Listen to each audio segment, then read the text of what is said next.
उपचुनाव में कांग्रेस प्रत्याशी इंदुराज नरवाल ने जीत हासिल की। उप मुख्यमंत्री दुष्यंत चौटाला ने विजयी उम्मीदवार को दी बधाई।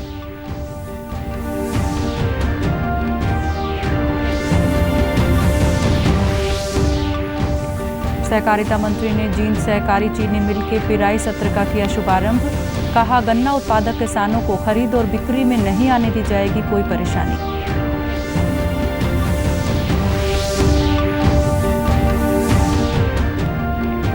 खेल मंत्री संदीप सिंह ने कैथल में शूटिंग रेंज और बॉक्सिंग एरिना का किया उद्घाटन। कहा, ओलंपिक में चयनित खिलाड़ियों को तैयारी के दौरान ही दी जाएगी प्रोत्साहन राशि।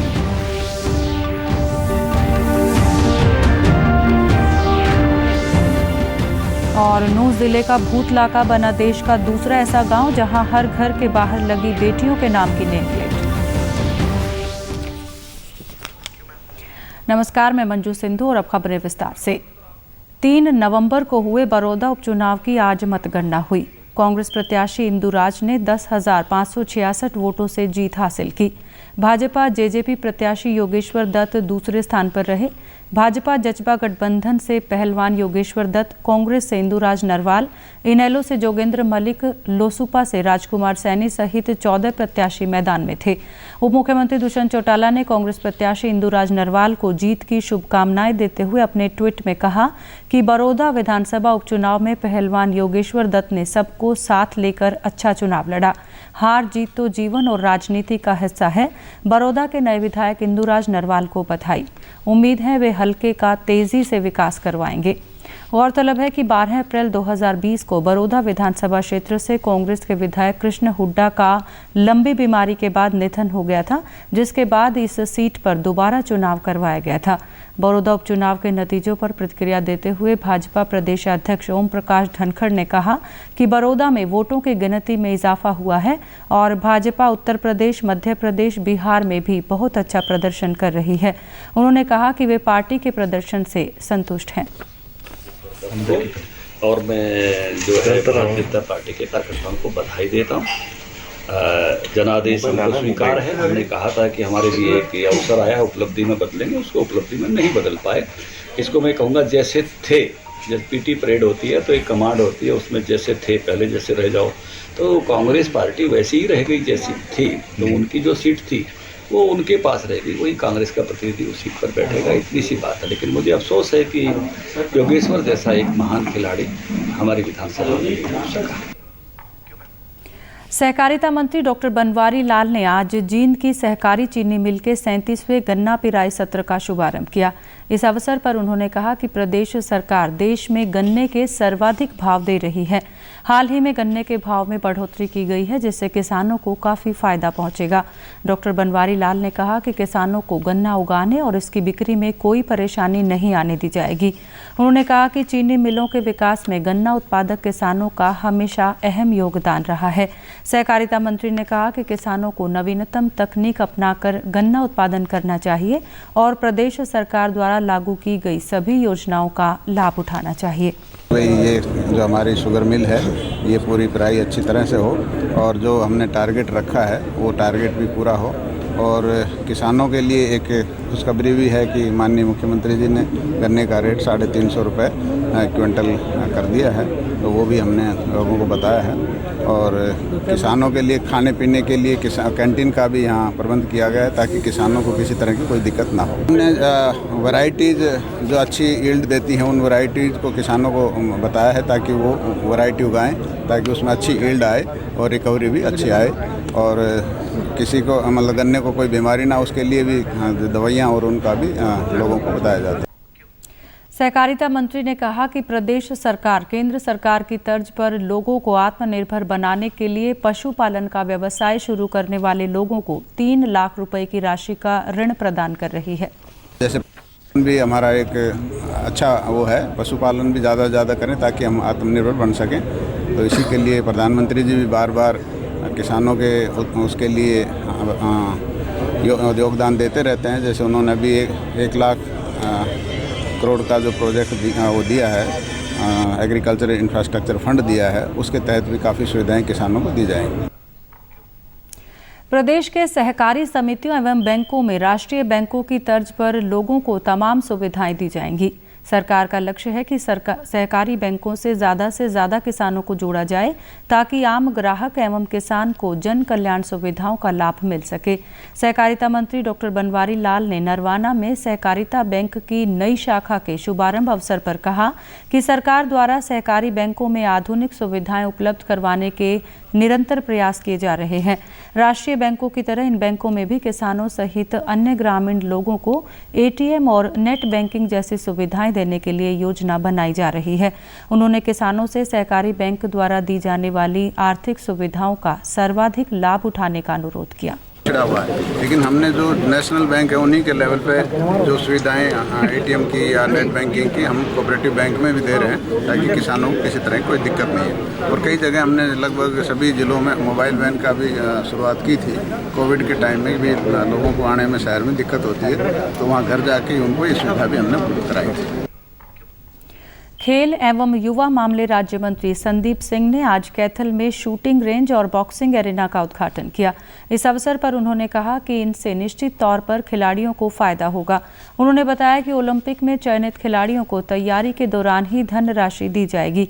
संदीप सिंह ने कहा, प्रदेश को खेलो इंडिया प्रतियोगिता की मेजबानी मिलना गौरव की बात है। उन्होंने बताया कि हरियाणा खेल मंत्रालय ने एक एप्लीकेशन शुरू की है जिसमें कोच व खिलाड़ियों की पूरी जानकारी होगी, जिससे माता पिता को अपने बच्चे के विषय में सही जानकारी मिल पाएगी। इंटरनेशनल लेवल की सुविधाएं मिलती हैं और वो बाहर ना जाकर अपने ही एरिया में रहकर उसकी ट्रेनिंग कर पाएँ, तो ये सबसे बड़ी बात होती है। हाँ, खेल नीति हम चेंज कर रहे हैं और काफ़ी कुछ हम खिलाड़ियों के लिए सौगात लेके आ रहे हैं। एक सबसे बड़ी सौगात माननीय मुख्यमंत्री जी ने रिसेंटली दी थी कि जो ओलंपिक खेलने जाता है उसको खेलने के पैसे पहले दिए जाएंगे। और साथ ही एक सबसे बड़ी सौगात अभी एक खेलो इंडिया हमें हरियाणा का होस्ट करने का मौका मिला है। 1966 से लेकर आज तक कोई भी इतनी बड़ी गेम्स जो हैं हरियाणा ने होस्ट नहीं की थी।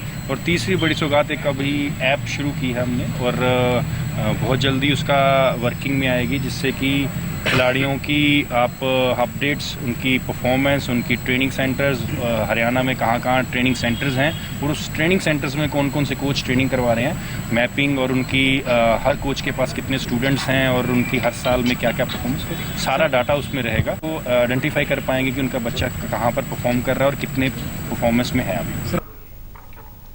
नूंह जिले का भूतलाका गांव देश का दूसरा ऐसा गांव बन गया है जिसके हर घर के बाहर बेटी के नाम की नेम प्लेट है। प्रधानमंत्री नरेंद्र मोदी की स्वामित्व योजना से प्रभावित होकर सेल्फी विद डॉटर फाउंडेशन ने इस अभियान की शुरुआत की थी। इससे पहले किरूरी गांव में इस अभियान के तहत हर घर के बाहर बेटी के नाम की नेम प्लेट लग चुकी है। इस अभियान के तहत अब तक करीब 12,000 घरों के बाहर बेटियों के नाम की नेम प्लेट लगाई जा चुकी है। फाउंडेशन के संयोजक सुनील जागलान ने कहा कि ये बहुत गर्व की बात है कि अब गाँव बेटियों को स्वामित्व की तरफ ले जा रहा है। मकसद है कि हर लड़की को आर्थिक, सामाजिक, राजनीतिक पूर्ण रूप से भागीदारी मिलनी चाहिए और सेल्फी विद डॉटर फाउंडेशन के माध्यम से इस गांव में जो नेम प्लेट्स लगाई गई हैं, ये आगे आने वाले समय में लड़कियों को उनके प्रॉपर्टी राइट्स की जो लड़ाई देश भर में लड़कियां लड़ रही है, उनको एक अच्छा स्वरूप देने का काम करेगी। आज मेरे गांव में हर घर की पहचान बेटी के नाम से होगी, क्योंकि सेल्फी विद डॉटर फाउंडेशन की तरफ से हर घर के बाहर बेटी के नाम से नेम प्लेट लगाई गई है। ये बहुत खुशी की बात है कि हमारे घरों की पहचान हमारे नाम से होगी, जो कि हम इन घरों की बेटियां हैं। हमें जो भी देखा है हमने कि बेटी को एक घर की जड़, बेटी का ये मानता है कि इसकी जड़ नहीं है घर में, तो नेम प्लेट से ये है कि ये घर हमारा है और हमारी इससे पहचान होगी। सिरसा जिले में वर्ष 2020-21 के लिए जिला स्तरीय कार्यकारिणी समिति द्वारा कस्टम हायरिंग सेंटर के कृषि यंत्रों के संचालन हेतु किराया दरें निर्धारित की गई हैं। निर्धारित दरें ट्रैक्टर, ड्राइवर व डीजल सहित होंगी। सहायक कृषि अभियंता DS यादव ने बताया कि सभी कस्टम हायरिंग सेंटर निर्धारित दरों से ज़्यादा किराया नहीं वसूल सकेंगे। उन्होंने बताया कि विभिन्न कृषि यंत्रों के लिए ज़मीन के क्षेत्रफल के अनुसार अलग अलग किराया निर्धारित किया गया है। जैसे हैप्पी सीडर के लिए 1500 रुपये प्रति एकड़ किराया तय किया गया है। इसमें ट्रैक्टर, ड्राइवर और डीजल खर्च समेत ये है। रोटावेटर के लिए 1000 रुपये प्रति एकड़। कंबाइन हार्वेस्टर यदि SMS के साथ है तो उसमें धान की किस्मों के हिसाब से रेट तय किए गए हैं। मुच्छल किस्म के लिए 25 रुपये प्रति एकड़, बासमती के लिए 2200 रुपये प्रति एकड़। केंद्र सरकार की मनरेगा योजना का कार्य शुरू होने से मजदूरों की आर्थिक स्थिति पटरी पर लौटने लगी है। रेवाड़ी जिले की करीब 323 ग्राम पंचायतों में कार्य शुरू हो चुका है। जिला प्रशासन ने जिले की अन्य ग्राम पंचायतों में कार्य कराने के लिए रूपरेखा तैयार कर ली है। वर्तमान में जिले में करीब 3000 श्रमिक मनरेगा योजना के तहत काम कर रहे हैं। रेवाड़ी जिला प्रशासन ने सभी ग्राम पंचायतों को श्रमिकों का जॉब कार्ड बनाने के लिए निर्देश दिए हैं। गांव बास के सरपंच गुलशन ने बताया कि सोशल डिस्टेंसिंग के नियम के आधार पर ही योजना के तहत कार्य करवाए जा रहे हैं। सरकार ने लॉकडाउन के मद्देनजर प्रवासी मजदूरों को बाहर भेजने के बाद जो काम की गांव में कंस्ट्रक्शन या सफाई कर्मचारी, नहर के लिए, मनरेगा के लिए सरकार ने जो इनकी मांग बढ़ाई है, थोड़े से 282 से 309 रुपये किए हैं। और हमारे ब्लॉक में मनरेगा का काम शुरू हुआ है, नहर की सफाई हो रही है। मैं नहर विभाग का, प्रशासन का, सभी का धन्यवाद करता हूं गांव की तरफ से। और गांव में जो खाली आदमी थे, मनरेगा मजदूर, खेतिहर, सभी कल 21 आदमी लग रहे थे, आज 48 आदमी हैं। और हमारा 2.5-3 किलोमीटर का गांव में एरिया है, तो सभी में बहुत ही सोशल डिस्टेंस का पालन करते हुए दूर दूर से 40-40 फीट इनको बांट के दूर लगा के इनको नहर विभाग काम दे रहा है। योजना के तहत काम मिलने से मजदूर वर्ग भी खुश दिखाई दे रहा है। उन्होंने कहा कि सरकार द्वारा मनरेगा कार्य शुरू किए जाने से उन्हें काफ़ी राहत मिली है। नरेगा काम देखिए बहुत अच्छा काम किया और 282 से लेकर 309 वो सैलरी बढ़ा दी और हमें बहुत वो है इस लॉकडाउन के अंदर बहुत वो हमारी के सरकार का बहुत मैं आभारी हूँ और सरकार का धन्यवाद करता हूँ। सरकार हमें 282 रुपये दे रही थी पहले दिन की दिहाड़ी, आज सरकार ने हमें 309 रुपये देने लग रही है और इससे हमें बहुत खुशी हुई यहाँ काम करके। और इससे सरकार का मैं शायद दिल से धन्यवाद करता हूँ। इसलिए सरकार 309 दे रही है, हमें बहुत खुशी है। लॉकडाउन की वजह से हम बेरोजगार से नहीं कहीं जा पा। कोविड-19 महामारी के खिलाफ देश एकजुट होकर लड़ रहा है। आप भी हमारे साथ सुरक्षा और बचाव के 3 आसान एहतियाती उपायों का संकल्प लें। मास्क हमेशा सही ढंग से पहनें, 2 गज की दूरी बनाए रखें और हाथ बार-बार धोएं। प्रदेश से जुड़ी खबरों को विस्तार से जानने के लिए आप हमारे साथ फेसबुक, ट्विटर और यूट्यूब के माध्यम से भी जुड़ सकते हैं। हमसे जुड़ने के लिए आप हमारे सोशल मीडिया हैंडल को फॉलो कर सकते हैं। सरकार द्वारा पारंपरिक खेती से हटकर जैविक खेती करने और बागवानी का रकबा बढ़ाने की स्कीम के तहत फतेहाबाद के किसान अब अन्य फसलों के साथ सब्जियों तथा फलों की खेती करने में भी रुचि दिखा रहे हैं। किसान परविंदर कुमार ने बताया कि उन्होंने रासायनिक पदार्थों के बजाय जैविक खेती करके काफ़ी मुनाफा कमाया है। उन्होंने कहा कि सब्सिडी पर बीज मुहैया करवाकर सरकार उनकी काफ़ी मदद कर रही है। परविंदर कुमार ने कहा कि सरकार ने इन फसलों को लेकर अलग से मंडी बनाने का आश्वासन दिया है, जिससे उनकी आमदनी में और अधिक बढ़ोतरी होगी। और ये जो मैंने सब्जियां लगाई हैं सब ऑर्गेनिक, इसमें कोई केमिकल जहर नहीं डाला है और बिल्कुल बिना खाद, रासायनिक खाद और बिना जहर के ये सब्जियां तैयार हैं। ये और किसानों को ये संदेश देना चाहते हैं कि जो पारंपरिक खेती से हटकर जो ये सब्जियां जैसे रंगीन शिमला मिर्च है और अलग से जो और किसानों से जो अलग करता है सब्जी या फ्रूट, उसमें बहुत फ़ायदा है। कैथल के उपायुक्त सुजान सिंह ने बताया कि अब तक जिले में 5,81,190 मीट्रिक टन धान की आवक हो चुकी है और अब तक 5,76,800 मीट्रिक टन धान के उठान का काम भी पूरा हो चुका है। उन्होंने किसानों का आह्वान किया कि वे धान की फसल को पूरी तरह सुखाकर व साफ करके मंडियों में लाएं, ताकि उन्हें फसल बेचने में किसी प्रकार की परेशानी का सामना न करना पड़े। उपायुक्त ने किसानों से पराली न जलाने का भी आह्वान किया। उन्होंने कहा कि अवशेषों को लगाने की बजाय कस्टम हायरिंग सेंटरों व फसल अवशेष प्रबंधन कृषि यंत्रों की मदद से फसल अवशेषों का प्रबंधन करें ताकि पर्यावरण को प्रदूषित होने से बचाया जा सके और भूमि की उपजाऊ शक्ति भी बनी रहे। उन्होंने बताया कि जिला प्रशासन द्वारा फसलों के अवशेष जलाने वाले किसानों की निगरानी की जा रही है।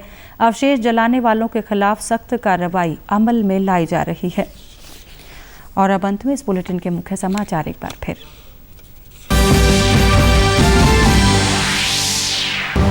बड़ौदा उपचुनाव में कांग्रेस प्रत्याशी इंदुराज नरवाल ने जीत हासिल की। उप मुख्यमंत्री दुष्यंत चौटाला ने विजयी उम्मीदवार को दी बधाई।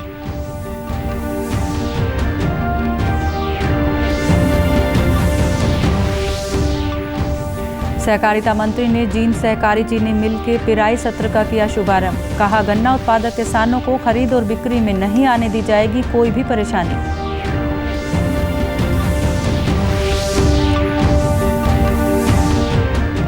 खेल मंत्री संदीप सिंह ने कैथल में शूटिंग रेंज और बॉक्सिंग एरिना का किया उद्घाटन। कहा, ओलंपिक में चयनित खिलाड़ियों को तैयारी के दौरान ही दी जाएगी प्रोत्साहन राशि।